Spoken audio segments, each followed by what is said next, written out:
This week on Hermitcraft. No! No! Oh no! They're gonna kill me! Everyone is gonna kill me!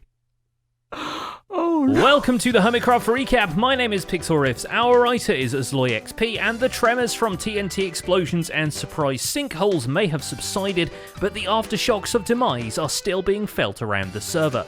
There are still bets to be collected, skins to be resaturated, and traps to be defused, either with careful hands or a reckless face. We've almost forgotten what this server looks like when they go back to business as usual, so before the smell of gunpowder is well and truly gone, let's take a look at all the events and mishaps that occurred on the Hermitcraft server this week. Whoa, there's a creeper in here. Whoa, I didn't see you. Whoa, that's not... What are you doing? Starting with false Symmetry, on her quest to polish up the main island for completion's sake. This time it's the industrial district's turn, in particular the empty spot just big enough for a warehouse and a water feature.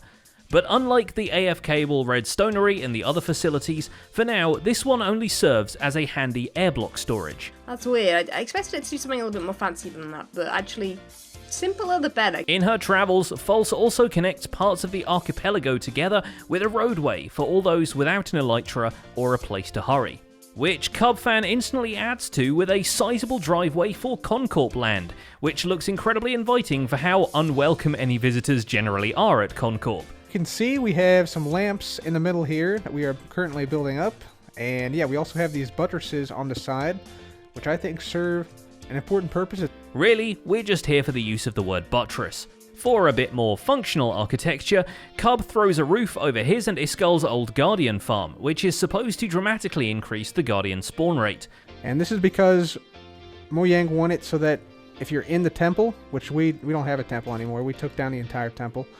But if you're in the temple, they want more Guardians to spawn inside the temple, the Ocean Monument Temple, than outside of it. So that's why that exists. Now all those people who break into the farm for free will have a much better time freeloading on his hard work.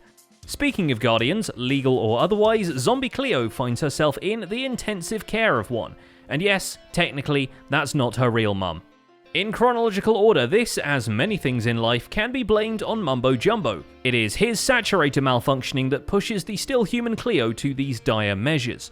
Yeah, I still got the dead eyes. I'm still dead, but just multicolored. I'm multicolored dead. I am multicolored dead. That's the title of this episode. So, looking like she was hit with a paint roller, and spawning plenty of fan art on her way there, she arrives at the Falsewell Museum of Weirdness to beg, bribe, and pry Carol the Zombie into curing Cleo from life once and for all. Look, I know you better than that. I know you had a kind heart. I mean, occasionally, when you ate them. It's just... well, that's just rude. You might think this is her forgetting to use a camera account, but actually I'm pretty sure it's a POV of a person being carried over the shoulder. Oh, that's not good. Now cared back into Afterlife, Zombie Cleo is back proper, but still in need of funds in the wake of not getting any of the demise winnings. All their stuff, and they surely don't mind for it. How can this be in survival? This is how we do it. It's like extreme strip mining. Speaking of people who live in a strip mine now, TFC continues working on his Overseer's swimming pool area, lining the pool itself with glazed terracotta and the outside of the pool with deck chairs, then installing a shower area in the nearby wall because he needs something to wash away the silverfish. I'd say that looks pretty good, and I like the effect it has of providing for 3 lanes. Yeah, I think that's gonna look just about what I want.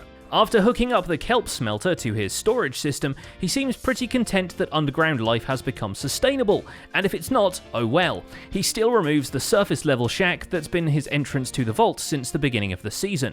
And for all this looks like he's sealing himself in, there's still a nether portal in the basement and a secret entrance in his shopping district premises in case he needs to pop out for a cup of coffee or seek refuge in a coup. An operational vault is not going to have something like that as a way in or out. While TFC finishes shutting himself in a box, Iskel85 is in need of a whole lot more boxes. He plans to reinvest his diamonds in restocking the Run minigame, but he's only got one shulker box left. The rest, it turns out, have become Corrales' storage system.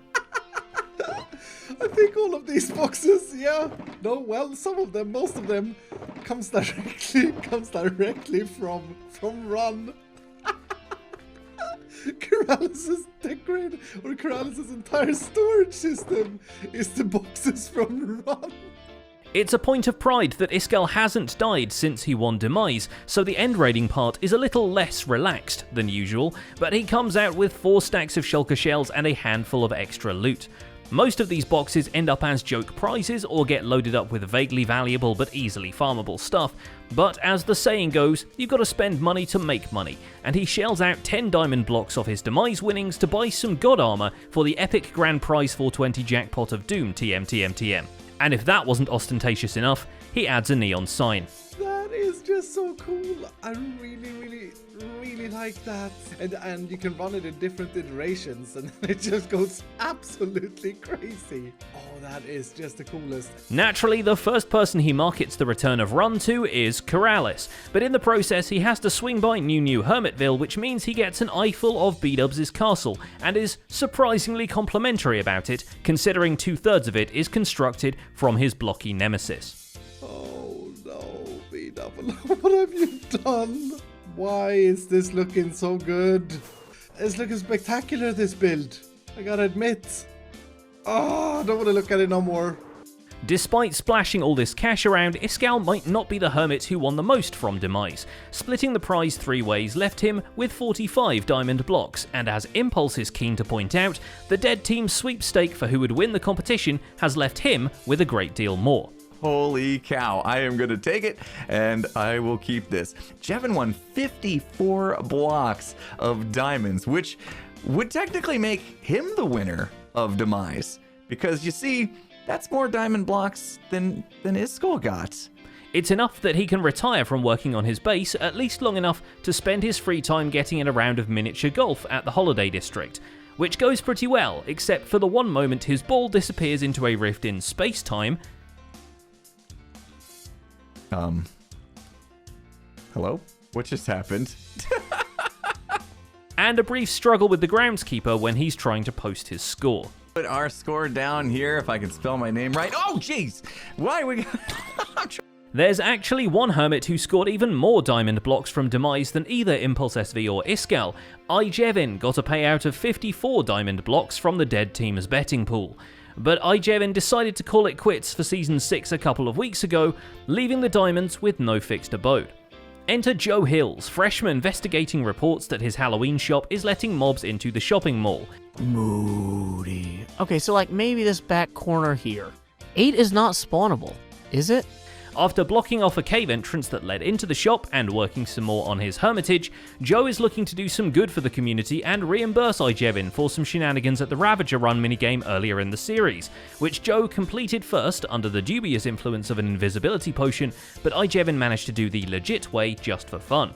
So Joe figures he'll do his fellow blue-skinned pal a favour and drop off Jevin's Demise winnings at his house in case he rejoins the server for a special event. And he discovers a little too late that Jevin's house has been trapped, probably by Jevin. You know, and you might say, Joe, is it really a smart idea to travel through the dangerous nether with 54 blocks of diamonds in your hand? No! No! No! Oh no! Oh no! Oh no! Oh no! No! Oh no! They're gonna kill me! Everyone is gonna kill me! Oh no! Well, I will now read a haiku. At this point, we normally say something clever, but there's nothing left to say at this point, except that's about it for this week's recap. Our writer is LoyXP, and my name is PixelRiffs. I'm farming crops, juggling cobblestone, and going to the nether in my Skyblock series, which you'll find linked in the end screen theatre this week. Don't forget to leave a like while you're still here, and subscribe so you won't miss future recaps. Thanks for watching, and we'll see you next week.